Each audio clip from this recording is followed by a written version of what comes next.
हमारे साथ पी वैद्यनाथन अय्यर साहब हैं, national editor the Indian express के, और परंजय गुहा ठाकुरता हैं, आर्थिक जानकार। वैद्यनाथन अय्यर साहब, हम आपसे जानना चाहते हैं, कई हमारे दर्शक जानना चाहेंगे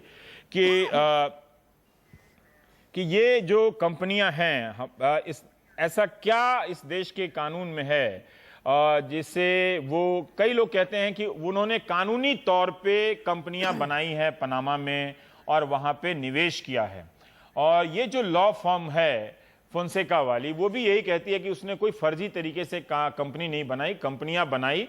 वो एक कार बनाने वाली कंपनी है, कार बना दी और कार उसके फैक्ट्री से निकल गई। क्या किया? तो क्या आप हमारे दर्शकों को बता सकते हैं कि ये खेल है क्या, जिससे वो आशान्वित हो जाएं कि उधर से कुछ काला धन पकड़ाएगा तो इधर कुछ आएगा? रवि जी, इसमें जो आपने जिस तरह से पूरी चीज को समझाया, वेरी इंटरेस्टिंग।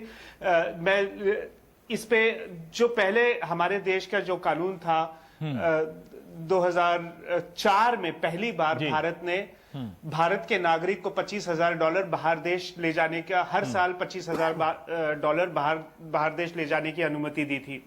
तो हमारे सबसे पहला खुलासा हमारे पनामा पेपर्स में इंडिया के तहत ये हुआ कि 2004 के पहले भी काफी भारतीय नागरिकों ने बाहर देशों में, जैसे ये टैक्स हेवेंस जिसे हम कहते हैं, जहां पे टैक्स नहीं देना होता है, जहां पे सीक्रेसी बहुत होती है, ऐसे देशों में लोगों ने कंपनीज खोली है, लोगों ने उसमें पैसा जमा किया है। तो ये तो सीधा कानूनी तौर पे गलत बात थी। ठीक है, 2004 के बाद हम आते हैं 2004 से लेकर जब पहली बार भारत ने लिमिटेड कैपिटल अकाउंट कन्वर्टिबिलिटी का एक्सपेरिमेंट किया था कि $25,000 आप ले जा सकते हैं, उस समय भी रिजर्व बैंक ऑफ इंडिया ने ये साफ कहा था कि आप जरूर शेयर्स ले सकते हैं। मानो आप माइक्रोसॉफ्ट में इन्वेस्ट करना चाहते हैं, थोड़ा पोर्टफोलियो हमारा डाइवर्सिफाई करना चाहते हैं, तो आप जाके माइक्रोसॉफ्ट के शेयर खरीद लीजिए। रिजर्व बैंक ऑफ इंडिया ने यह नहीं कहा कि आप जाके बाहर में एक कंपनी जो बनी बनाई आपको मिल रही है उसे खरीद लीजिए। अब फिर आप उसमें जो कंपनी से जो करना है कीजिए, आप कुछ और पैसा भी डाल दीजिए उसमें, आप वो कंपनी का पैसा कहीं और भी इन्वेस्ट कर दीजिए, ये सब तो नहीं कहा था। अब तीसरा दौर था जब ये कंफ्यूजन था मार्केट में कि आप सिर्फ शेयर खरीद सकते हैं या कंपनी खरीद सकते हैं। तब 2010 में रिजर्व बैंक ने अपने फ्रीक्वेंटली आंसर्ड क्वेश्चंस में साफ साफ कह दिया कि आप बाहर जाकर कंपनी सेटअप नहीं कर सकते। तो इस दौरान 2010 से लेकर 2013 तक भी, जब फाइनली अगस्त 2013 में भारतीय रिजर्व बैंक ने कहा कि आप जाके बाहर कंपनीज भी खोल सकती हैं, उस दौरान भी लोगों ने कंपनीज खोली है। तो ये एक रेगुलेटरी हेज में थोड़ा काम चला है। बहुत सारे भारतीयों ने लिबरलाइज्ड जब नहीं था भारत, और इवन जब थोड़ा थोड़ा लिबरलाइज होना शुरू हुआ, export invoicing, import under invoice और ओवर इनवॉइस करके काफी काला धन भारतीय उद्योग के लोगों ने और भारतीय नागरिक जो छोटी बिजनेसें करते हैं वो लोगों ने भी ऐसा करके अपना काला धन, जो इलीगल धन है वो बाहर देशों में डाला है। तो ये तो पूरा इलीगल काम था। अब देखिए, ये सवाल अभी भी, जब हम 2013 में इंडियन एक्सप्रेस ने एक बहुत बड़ा खुलासा किया था ऑफशोर लीक्स का, वो तभी तो हमारे पास बहुत कम डेटा था। तब सिर्फ हम लोग ने 700 कंपनीज की बात की थी जो भी इसी प्रकार ऑफशोर एंटिटीज थी।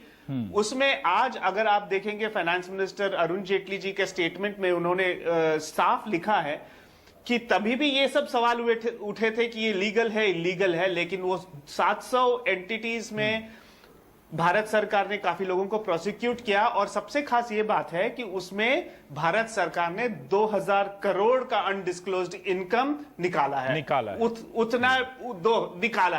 है मतलब उनको पता चला है कि 2000 करोड़ का इलीगल और अनडिस्क्लोज्ड मनी वो अकाउंटों में है। अय्यर साहब, तो आप बात पूरी कर लीजिए जी।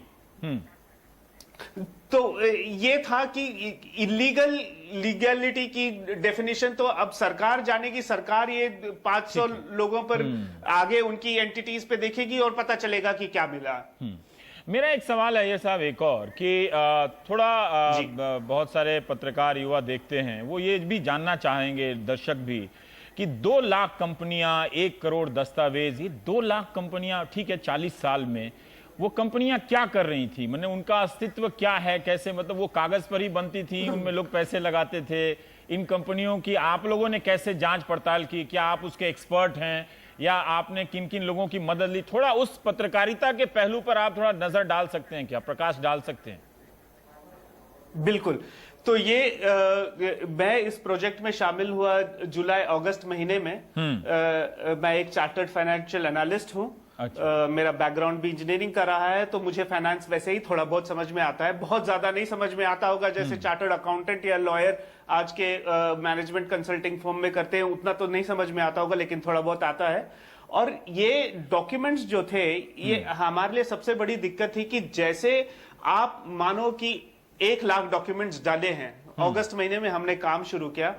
1 लाख, हम काफी उसमें रिसर्च करते रहे, काफी डिटेल, हर डॉक्यूमेंट में और 100 पेजेस निकलते थे। कोई टिफ फाइल होती थी तो उसमें बहुत सारे स्कैन्ड पेपर्स होते थे, कोई पीडीएफ होती थी उसमें 100-200 पेज होते थे।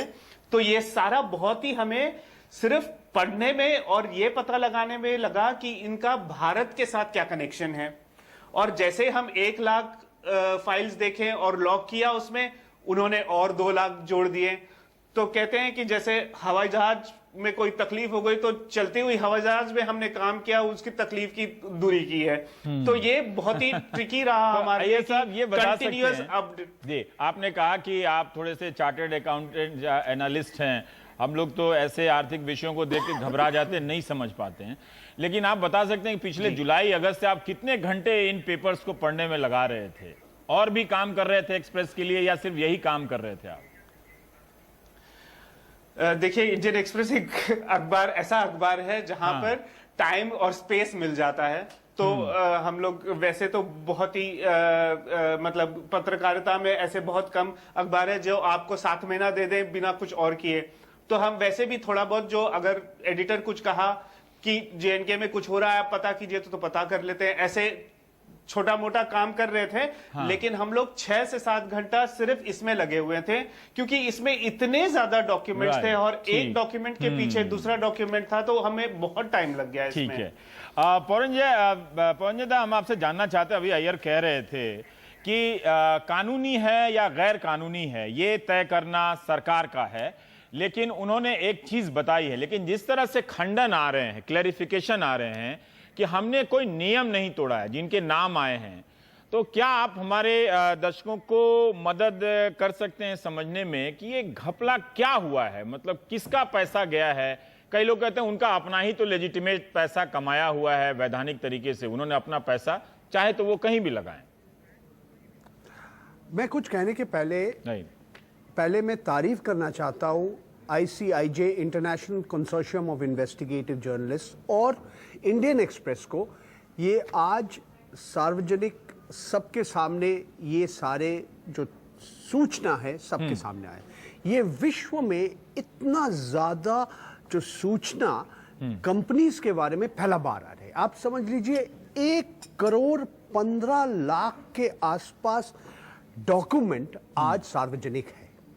आप भारतवर्ष के बारे में आइए, और ये सिर्फ भारतवर्ष नहीं, बाकी सारे देश में, पूरा दुनिया में करीब 80 के आसपास ऐसे टैक्स हेवन्स होते हैं। हमारे देश के सबसे नजदीक और सबसे लोकप्रिय है मॉरिशस, मगर ऐसे बहुत सारी जगह है। और एक एक देश के अंदर भी एक एक राज्य है, जैसे अमेरिका के अंदर डेलावेयर राज्य है, फ्लोरिडा राज्य है। ये सारी जगह में ये बहुत कम टैक्स या कोई टैक्स ही देते नहीं, मगर ये जो डिवाइडिंग लाइन है बहुत ही बारीकी है कि ये गैर कानूनी क्या है या और क्या कानूनी है। जो हम अंग्रेजी में कहते हैं टैक्स अवॉइडेंस, यानी कि कानूनी तरह से आप टैक्स नहीं दे रहे, या गैर कानूनी तरफ से आप पैसा एक जगह से दूसरा जगह से तीसरे जगह से चौथा जगह ले जाते हैं, जो राउंड ट्रिपिंग कहते हैं। और क्यों करते हैं? क्योंकि जो काला धन है इसको आप सफेद करने चाहते हैं। जैसे वैद्यनाथन आयर ने कहा और इंडियन एक्सप्रेस में काफी बारीकी से लिखा, सबसे जो असली बात है कि ये सारे कंपनी का मालिक कौन है, जो अंग्रेजी में कहते हैं बेनिफिशियल ओनर्स। यही सबसे बड़ा ढंग है। आप देखिए अभी जैसे इस सवाल को उठा के पौरंजय दा, इस सवाल को उठा के कि मालिक कौन है, एक उदाहरण के तौर पे, मतलब आप काल्पनिक नाम भी ले सकते हैं, कहां पहुंचना चाहते हैं? मालिक मतलब कौन? अब देखिए, हाँ। ये एक तरीका कैसा होता है। ए कंपनी का मालिक है बी कंपनी का मालिक है सी कंपनी, और सी कंपनी का मालिक जो है वो डी कंपनी हो सकता है। तो मगर डी कंपनी, ये जो हमारे देश के जो नियंत्रण करने का जो अधिकारी है, जैसे SEBI, securities and exchange board of India, या और भी है रिजर्व बैंक ऑफ इंडिया, और भी है जैसे DRI, directorate of revenue intelligence. आज मैं अपने जो पत्रिका है इकोनॉमिक एंड पॉलिटिकल वीकली में एक नया स्टोरी किया कि 29,000 करोड़ का कोयला आयात करके का ओवर इनवॉइसिंग का एक घोटाला है। तो ये घोटाला कौन पैसा दे रहा है? जो बिजली उपभोग करते हैं यही दे रहे हैं, क्योंकि उसका पैसा आप ज्यादा बढ़ा दिया। मगर ये क्या हो रहा है? ये पैसा विदेश जा रहा है, और विदेश जाके वापस आ रहा है। देखिए, एक छोटा द्वीप है मॉरिशस, मैंने खुद गया वहां पे, एक हफ्ता मैंने करा। एक छोटा सा द्वीप है जो इंडियन ओशन में है।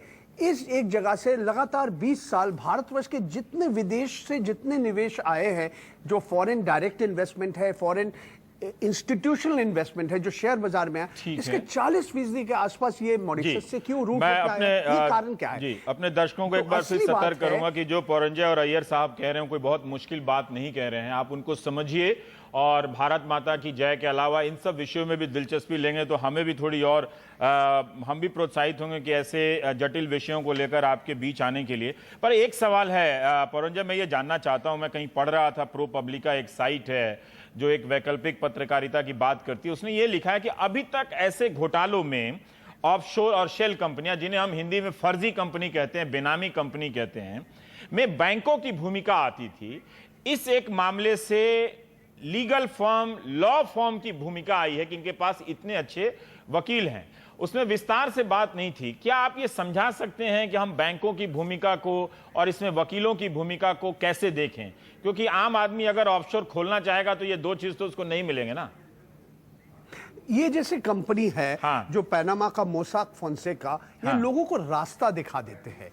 आप एक साइड में वकील है, एक साइड में आप सरकारी अधिकारी होते हैं, एक तरह से आपका जो क्या कहते हैं, कंपनी का मालिक होते हैं, जो बड़े बड़े पूंजीपति होते हैं, इन लोग के बीच एक गठबंधन होता है। वो रास्ता दिखा देते हैं कि आपका जो पैसा है, हम कैसे, जो आपका जो आयकर अधिकारी है, आपका जो जैसे रिजर्व बैंक है, आपका जैसे securities and exchange board of India, इनको असलियत निकलने में जो असली जो मालिक जो बेनिफिट करते हैं, जो फायदा उठाते हैं एक कंपनी का, ये मिलना बहुत मुश्किल होता है। जो एक तरीका होता है फॉरेंसिक ऑडिटिंग, यानी कि आप एक तरह से जासूसी तरह से लिफ्टिंग द कॉर्पोरेट वेल, जो एक कंपनी के पीछे जो दूसरी है, तीसरी है, चौथा है, ये असलियत बन। और सुनिए, ये बहुत महत्वपूर्ण है। आज सीरिया में युद्ध हो रहा है, आज दुनिया में ऐसे ऐसे जगह में है जो गैर कानूनी तरह से पैसा इनको कहां से मिल रहा है? ठीक है, ये जो पैसा जो अत्याचार करने के लिए, युद्ध करने के लिए, ये पैसा कहां से आ रहा है? ये सारे टैक्स हेवन्स का पैसा है। तो लोग हमें मालूम नहीं है ये पैसा का मालिक कौन है। ठीक है, मालिक को कभी पता चलना चाहिए। क्योंकि एक अय्यर साहब, एक भारत के वित्त मंत्री ने एक बात कही है, अपनी बात को उन्होंने दोहराई है जो पहले उन्होंने कभी कही थी, कि वो कहते रहे हैं कि इस तरह के टैक्स पनाहगाहों में, टैक्स हेवन में जो पैसे रखे गए हैं, इनके खिलाफ जनता की तरफ से एक प्रेशर आ रहा है, दुनिया भर में नेताओं की तरफ से मूवमेंट आ रहा है, और नए नए कानून ऐसे बन रहे हैं 2017 में जिससे इसको रोक लग जाएगी। और मैं एक डेटा देख रहा था, प्रो पब्लिका में ही पढ़ा कि वर्ल्ड बैंक, IMF और यूनाइटेड नेशन और 139 देशों के केंद्रीय बैंक, जैसे हिंदुस्तान का रिजर्व बैंक है, उसको हम केंद्रीय बैंक कहते हैं, इनका अनुमान है कि 21 से 32 खरब डॉलर, जिसे अंग्रेजी में आप 21 ट्रिलियन डॉलर कहते हैं, मतलब 1387 खरब रुपए भारतीय रुपए में। हिंदुस्तान का तो कितने साल का बजट शायद इसमें निकल जाए, इतना पैसा है सर। ये अय्यर साहब, मैं ये जानना चाहता हूं कि क्या आपको सचमुच लगता है कि दुनिया में इस तरह के कानून बन रहे हैं जिससे 2017 यानी अगले साल में ये प्रथा बंद हो जाएगी और इतना सारा पैसा लौट के आएगा? रवि जी, ये तो मतलब ये बहुत सपने दिखाने वाली बात है। सारा पैसा कभी लौटकर सब नहीं आएगा, बिकॉज जैसे ही आप कानून बदलते हैं, जैसे अभी आप बात कर रहे हैं, जैसे आपने कहा वित्त मंत्री कह रहे हैं कि नए कानून बन रहे हैं, आप ट्रांसफर प्राइसिंग की बात कर रहे हैं, आप गार की बात कर रहे हैं, या बेस इरोजन प्रॉफिट शेयरिंग की बात कर रहे हैं, ये सब कानून बनते हैं। इसको तोड़ने के लिए तो मोज़ैक फोंसेका भी बनता है। मोज़ैक फोंसेका एक लॉ फर्म है, ऐसे 5-6 बड़े फैक्ट्रीज हैं कंपनीज बनाने वाली, जो लाखों के तादाद में रोज हर दूसरे दिन कंपनीज बनाती हैं। वो आपको कहती हैं हम डायरेक्टर दे देंगे, $100 दीजिए आपको एक डायरेक्टर मिल जाएगा, आप $200 दीजिए आपको एक शेयर होल्डर मिल जाएगा, आप $300 दीजिए आपका बोर्ड मीटिंग हम कर लेंगे, आप $25 दीजिए आपके मेल्स हम आपको भेज देंगे। तो ऐसा तो उनका जब फीस शेड्यूल होता है, आपके लिए वो सारा बैठकर साइप्रस या मॉरिशियस या कोई भी ऐसे छोटे देशों में, टैक्स हेवन देशों में बैठ के सारा काम कर देते हैं। और ये रोल्ड इनटू वन होते हैं। इनका तो मतलब बहरूपिया है, ये लॉ फर्म भी है, ये इन्वेस्टमेंट बैंकर भी है, ये कंपनी इनकॉर्पोरेटर भी है, ये सरकार से आपके डॉक्यूमेंट्स भी छुपा देते हैं, आपकी आइडेंटिटी भी छुपा देते हैं, आपका 2 घंटे में कंपनी भी बनवा देते हैं। तो ऐसे मोज़ैक फोंसेका जैसे बहुत सारे हैं जी। एक जो आपने दिलचस्प बात कही है कि एक फैक्ट्री होती है जिसे हम लोग समझते हैं जो सामान का उत्पादन करती है, इस तरह की ये फैक्ट्री है जो मोंसेका कंपनी है, फोंसेका, वो कंपनियों का उत्पादन करती है। तो परंजय आप बता सकते हैं, एक फैक्ट्री है, कंपनियों का उत्पादन करने वाली फैक्ट्री है। परंजय आप ये बता सकते हैं कि हमारे दर्शक ये समझे कि ये बड़े लोगों का खेल है, उनका पैसा गया है, हमारा इसमें क्या गया है? क्या ये बात सही है, या इन कंपनियों के जरिए उनको भी ठगा गया है? जैसे मैं प्रो पब्लिका में देख रहा था कि कोई स्विस कंपनी है, स्विस ग्रुप कोर्क नाम की कंपनी है, जिसने लोगों से निवेश कराया और वो कंपनी बंद हो गई। तो क्या ये जो लाखों कंपनियां बनती हैं फैक्ट्रियों के जरिए, वो हमारा आपका पैसा भी लूटती हैं या बड़े लोगों का ही ठिकाने लगाती हैं? परंजय देखिए, अभी जैसे वैद्यनाथन आयर ने कहा, हाँ। ये एक कारखाना है। हाँ। आप कानूनी तरह से आज भारतवर्ष से हाँ। $2.5 लाख आप विदेश ले जा सकते हैं। हाँ। यानी कि 1.5 करोड़ से ज्यादा आपने कानूनी तरह से ले सकता है। तो एक अगर कंपनी, एक व्यक्ति अगर 1.5 करोड़ ले सकते हैं कानूनी तरह से, तो इसमें आप 1 लाख जोड़ दीजिए, आपको एक अंदाज आ जाएगा कितना पैसा बाहर जा रहा है। हमारा देश कि यहाँ पे लोग निवेश नहीं कर रहे, यहाँ पे नौकरी लोगों का, अभी बेरोजगार भी है बहुत लोग, यहाँ पे अच्छे दिन अभी आए नहीं, यहाँ का युवाओं ने सोच रहे कब हमें नौकरी मिलेगा, मगर यहाँ से आप कानूनी तरह से इन लोग पैसे बाहर ले जा रहे हैं। ये पहला बात है। दूसरी जो बात है, ये जो शेल कंपनीज है, ये कंपनीज क्या है? ये कंपनी नहीं है, ये किसी वकील के दफ्तर में एक फाइल है। इसको शेल्फ कंपनीज बोलते हैं, इसको पोस्ट बॉक्स कंपनीज बोलते हैं। इसके अंदर कुछ है नहीं, मगर ये कारखाना के जो शेल कंपनी जो बेचते हैं, कौन खरीद रहे हैं? बड़े बड़े लोग खरीदते हैं। हमारे देश में आपका सबका नाम आपने ले लिया, अमिताभ बच्चन, ऐश्वर्या राय, डीएलएफ का केपी सिंह जी, और विदेश में व्लादिमीर पुतिन, बेनजीर भुट्टो के भी नाम है, नवाज शरीफ के नाम है, इसके लायनल मेसी का नाम भी आ गया। तो और भी नाम आने वाले हैं, कल परसों तक आप इंतजार कीजिए, और भी लोगों का नाम है। तो ये आम उपभोक्ता नहीं है। तो ये कौन उपभोक्ता है? ये कंपनी खरीदने वाले कौन है? जो बड़े बड़े पूंजीपति हैं, जिसके पास बहुत पैसे वाले लोग हैं, यही आते हैं।